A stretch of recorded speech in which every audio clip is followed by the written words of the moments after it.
अरे मला जायचं होतं ड्युटीवर आणि करत होती मी स्वयंपाक. पण तेवढ्यातच माझी मैत्रीण आली आणि मग आता आता तिला काय करू, आता तिला नाश्त्याला काय द्यायचं.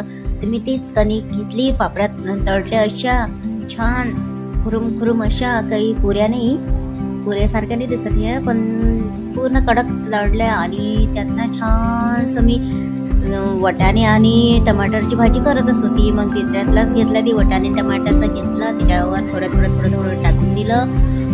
हे वटाणे आणि टमाट्याची भाजी होती ना, तर त्याच्यात पाणी न टाकत तसंच मी ते टाकून दिलं त्याच्यावर.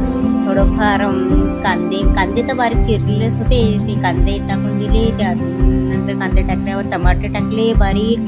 टमाटे टाकल्यावर छानसं थोडं थोडं तिखट, थोडं मीठ, चाट मसाला असं टाकून दिलं. आणि वरून ना टाकलं छानसं दही आणि सेव वगैरे टाकली.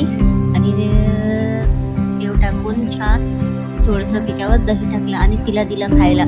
ती ते एवढं नाव काढलं की किती सुंदर बनते म्हणे ही चाटपापडी, असे वाटत नाही म्हणे की ही कणकीची रव्याचीच आहे म्हणून म्हणे. वाव म्हणे, आता मी घरी गेल्यावर अशाच पापड्या करेल ना, अशाच खाईल.